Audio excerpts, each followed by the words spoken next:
my question today that I want to start this program with is, are you ready to be successful? This is the essential question I raised today for us all to consider. And I realize it sounds like a silly question. Who doesn't want to be successful? Wow, that's... Are you guys hearing that as much as I'm hearing that? All right. So are you ready to be successful? This is the essential question. Not everyone is as ready to be successful as you would think. So I was at a CEO roundtable a couple years ago, and a gentleman from the office supply industry raises a question, and his question is this to a group of CEOs. He says, how can I get 15% better performance out of my company next year without investing any more money than I already have, without learning anything new, and without doing anything differently than I'm doing right now? And as he asked this question to a room of CEOs, we all laughed a bit because it was such a funny question to ask. How do you become more successful without changing anything? And so we thought, that's a guy who doesn't want to be successful. Now, maybe it has something to do with being in the office supply industry. Maybe that's a very mature business and he was just out of ideas. But I'd like to ask all of you to work with me as I share what is considered the single greatest growth industry in America today and globally. So I want to ask you this question. What is the single greatest, almost universally recognized by economists, growth industry in the world today? And as you think about this question, I'm going to share with you the answer, universally agreed to. And I want to ask you to drop down into your body as I raise this question to see if you're excited to know the answer, to see if your curiosity gets the best of you, to see if knowing in a second that you're going to find out the single greatest growth industry in America today gets your motor running, okay? I'm about to tell you the single greatest growth industry in the world today, and I want to know if you're ready, if you're paying attention to your body. The answer is life sciences. Now, this is the study of disease eradication around the world, nanoscience, all this incredible sci-fi shit that's going to change our lives. Now check in with your body. How many of you find that to be a very disappointing answer? How many of you are saying, what the fuck am I going to do with that? I'm not a scientist. What do I do now? All right? Well, I was at a conference that was celebrating the owners of some of the fastest growing companies in America. I was talking to a woman, and I said to her, what business are you in? And she says, life sciences. So I said the same thing you were probably thinking. I said, are you a scientist? She said, no. She said, she had a thick accent. She said, I came to this country 18 years ago from Ecuador, and I heard that life sciences was a growth industry. So I started a life sciences business. She was ready to be successful. Here's two people on a spectrum. One guy who doesn't want to change anything about what he does, and somebody who's willing to enter into a field that she has no idea about, but she heard that there's opportunity. So my question when I ask, are you ready to be successful, is where do you fit in on that spectrum? How ready are you to be successful? So just quickly, a little bit about myself. I've had this great opportunity to work with entrepreneurs around the world, spend time analyzing them, researching them, writing books about them. I built a community of entrepreneurs where we learn a little something new every month from one of the great entrepreneurs of the country. And then I took all that information, I put it online in a program that's called poweredbyben.com, where we encapsulated all the wisdom we'd been learning from entrepreneurs so you could access it on the web. So I've had a wonderful birdseat from which to learn about success. And it's been the study of my life for 15 years. And I did a study of 800 households a couple of years ago, and I want to share with you who I surveyed because you can start to look for yourself on this survey. So the first group I studied were the middle class. I'm going to read this to you. I'm worried that you can't see it. So I studied 800 households, and 49% of them were people who had a net worth of less than $1 million, and I called them the middle class for my survey.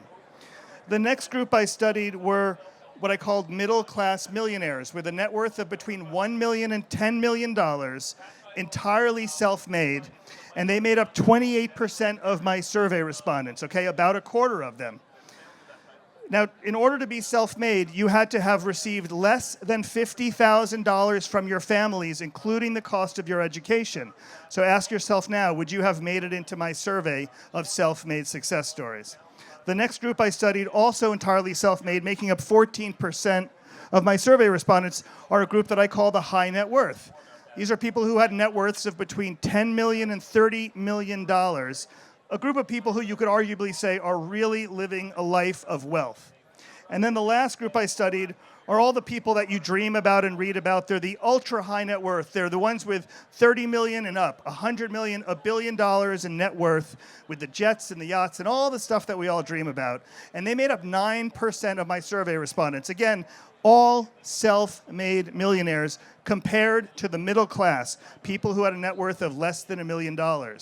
And so we asked them the same questions.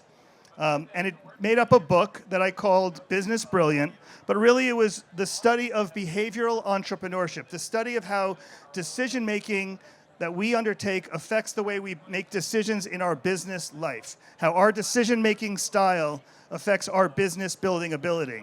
And that was the book called Business Brilliant. And in that book, I identified 7 best practices from my survey of 800 households that were universally available to all the self-made millionaires that I studied. 7 behaviors, 7 best practices, practices with which, when conducted with rigor, were likely to produce a predictable result. 7 best practices. However, as I spent the next couple of years with this material talking about it, it occurred to me that one behavior, one best practice, was more important than the rest of them. And I became struck by this, and I looked a lot deeper into it. And this was a habit that any one of us can do, completely available and accessible to all of us. The only problem is everyone around you, and I mean everyone around you, is trying to stop you from doing this one single habit. You ready to hear? Who are these people who are trying to stop us? It's our parents and our families. It's our schools and our teachers. It's our employers and our bosses. This is a community of people who unknowingly, and even though they love us, are actually trying to stop us from adopting this single habit, which I found universally available to all the most successful people I studied. Not because they don't love us or they don't care about us, but they're following the conventional wisdom, the methods that have been used and around in middle-class families forever that all stand in the way of us creating the kinds of success that my self-made millionaires seem to have understood at a younger age, figured out, and adopted. And what is this one behavior? I call it learn your language. I became so fascinated with this idea that each of us have our own language that's valuable in the marketplace. I wrote a book about it called The First Habit. It's the one habit I find over and over again that is present in every single successful self-made millionaire I study. And I want you to know that I made it available. The entire book's available for you. If you can't read the URL, it's poweredbyben.com/firsthabit-giveaway. poweredbyben.com/firsthabit-giveaway, and you could download the entire book about this first habit. And here's what it is. The first habit, learn your language, is this. You're probably exceptional at something, but you don't know it because it comes so easily to you. You do not properly value this skill, this behavior, because it is so natural to you, you don't think it's a big deal. In fact, every great success story I've ever studied identified that behavior, that exceptional quality, and turned it into their business. It's as simple as that, but I will share with you why this is so hard for most of us to adopt. That's a picture of Howard Schultz, from the CEO of Starbucks. So Howard Schultz will tell you that his language is the love that coffee creates between people, that throughout history, coffee has connected people so they could meet and get together, solve problems, come up with new ideas, fall in love. That coffee has been the center of all of that. And everything he has built, a supply chain from the fields of Africa to the coffee beans that arrive in your store, a network of thousands of stores around the globe, hundreds of thousands of employees trained to deliver this coffee to you, all come back to his language, which is how love is found through coffee. That coffee creates connection and opportunity. If you've ever studied Starbucks, you know that it's called the third place. You've got home, you've got work. He wanted to create the third place. And in fact, that vision has come true. So everything he does, every decision he makes ties back to his language. When I asked these 800 households, the question I asked them, which I'll read for you, is, do you know what you are exceptionally good at that makes you money? That's a pretty straightforward question, isn't it? Do you know what you are exceptionally good at that makes you money? And the first thing I asked them was, yes or no? Do you know the answer to this question for yourself?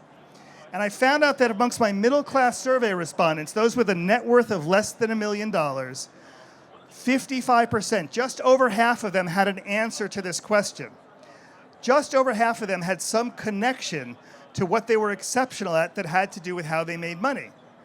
That means half of them have no idea what they're good at.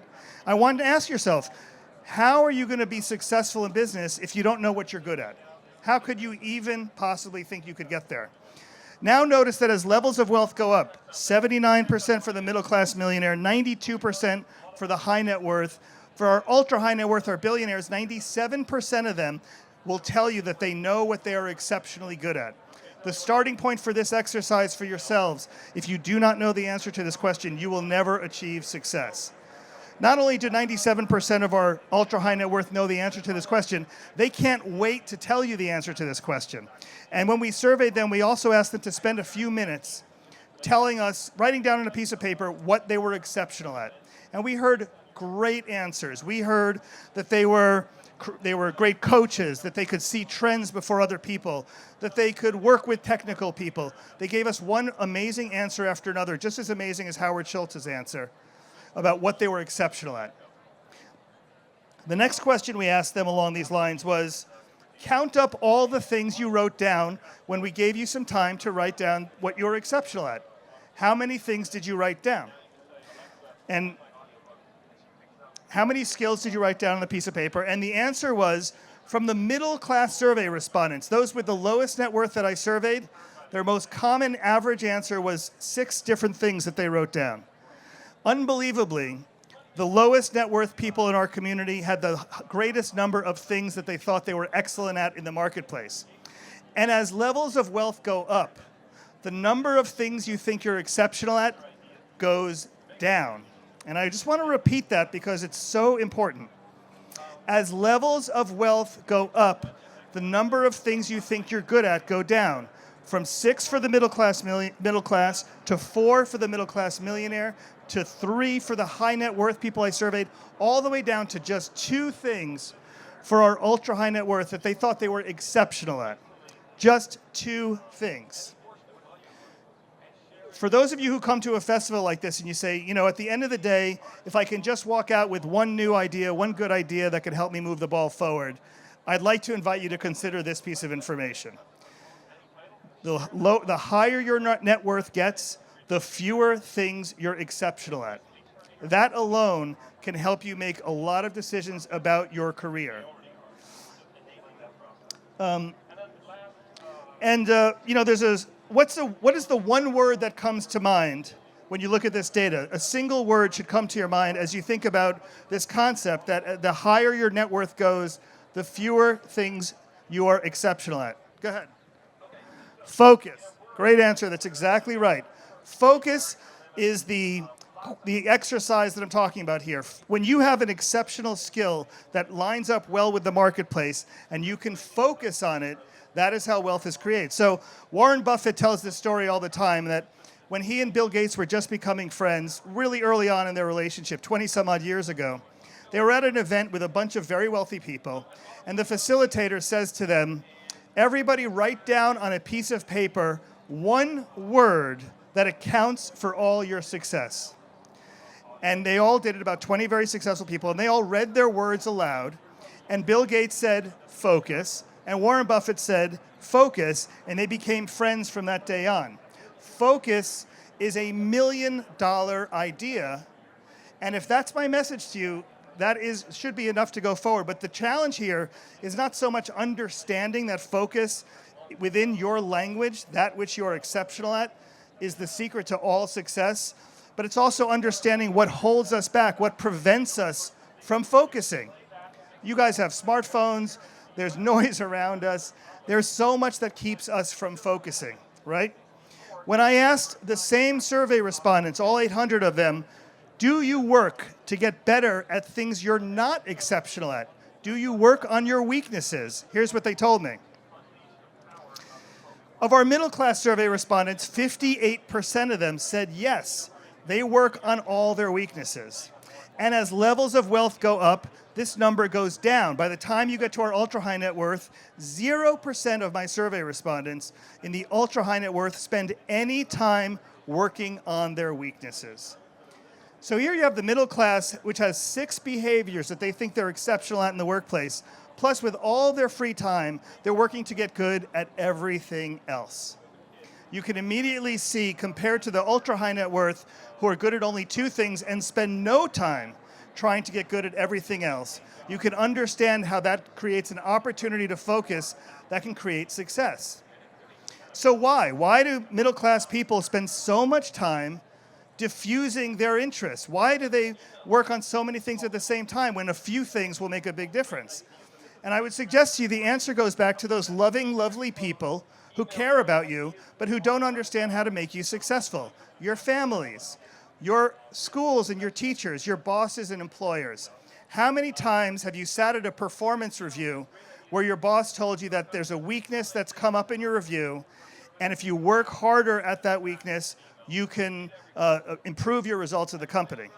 It's a ridiculous idea. If you think about it, what your employer was telling you was, I'd like you to be even more mediocre than you currently are. I'd like you to become a generalist instead of a specialist, a utility player that I don't have to worry about. That's what they were encouraging you to do. And where does this behavior come from? It dates back all the way to when we came home with a report card that had an A in math and a C in science. And our parents told us, work harder at science, get that grade up. We were encouraged to be mediocre and diffused in our focus from the day we were born. Specialization leads to success. So what does this mean to all of us? After all, everyone in this crowd probably wants to be more successful than they are today. I understand that. But actually, the bigger issue is this. There's a lot of evidence that there's really 2 paths for each of us. There's either a lot of success or there's poverty. There's a struggle to even stay in the middle class.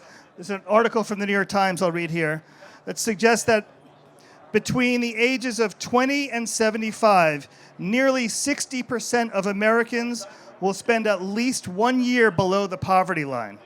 That's basically this part over is likely to spend 1 year below the poverty line or more in your lifetimes.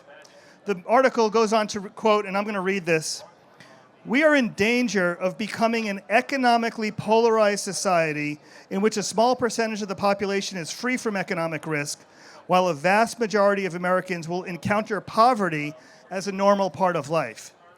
So the question I asked at the beginning, I ask at the end here, are you ready to learn and live your language? Nothing and no one is stopping you other than the conventional wisdom.